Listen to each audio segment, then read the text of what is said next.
Hi, weekly twice இந்த tea try பண்ணி பாருங்க. அவ்வளோ ஹெல்த்தி. சளி, இருமல், மாதிரி ஃபீவராக இருக்குது, டயர்டாக இருக்குது அப்படின்னா இது அவ்வளோ ஹெல்த்தியாக அப்படி ஒரு ரிலாக்ஸ்டு கொடுக்கும். கற்பூரவள்ளி நம்ம வீட்டில் செடி வச்சுருப்போம், இல்லைன்னா கண்டிப்பாக வைங்க, ரொம்ப சிம்பிள் தான். அதுக்கப்புறமா வெத்தலை, துளசி, இதுதான் மெயின் இன்க்ரீடியன்ஸ். இது கூட ஜீரகம், மிளகு ஆட் பண்ணிக்கிறேன், அவ்வளோதான். இந்த 5 பொருள் தான்.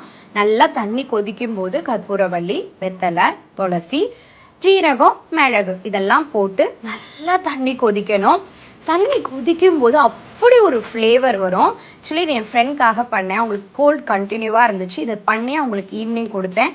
அடுத்த 2 நாள் கண்டினியூவாக குடிக்கும்போது அவங்களுக்கு கோல்டு பறந்துருச்சு. 2வது அவ்வளோ ரிலாக்ஸ்டான ஸ்லீப்பிங் வந்துச்சுன்னு சொன்னாங்க.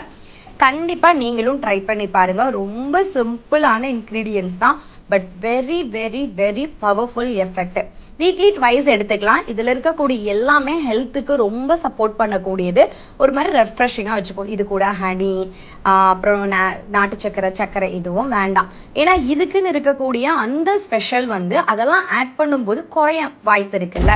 ஸோ இதை மட்டும் ஆட் பண்ணுங்க. ஜஸ்ட் நல்லா கொதிக்கும். கொதித்த உடனே அப்படியே சிம்மில் வைங்க. ஒரு 5 மினிட்ஸ் போதும். மூடி போட்டு வச்சுடுங்க, ஆஃப் பண்ணிவிடுங்க. இது நல்லா கொதிச்சு இதோட அரோமா, ஃப்ளேவர்ஸ் எல்லாம் உள்ளே இறங்கினதுக்கு அப்புறமா நீங்கள் ஃபில்டர் பண்ணி குடிக்கலாம். அவ்வளோ டேஸ்ட்டாக இருக்கும். நீங்கள் வீக்லி ட்வைஸ் ட்ரை பண்ணி பாருங்கள். வெயிட் லாஸ் பண்ணுறவங்க, ஒரு மாதிரி ரெஃப்ரெஷிங் வேணுங்கிறவங்க, அடிக்கடி எனக்கு ரொம்ப டயர்டாக இருக்குங்கிறவங்கலாம் இதை ட்ரை பண்ணி பாருங்கள். இந்த மாதிரி தொடர்ந்து நிறைய அப்டேட்ஸ் தெரிஞ்சுக்க ஃபாலோ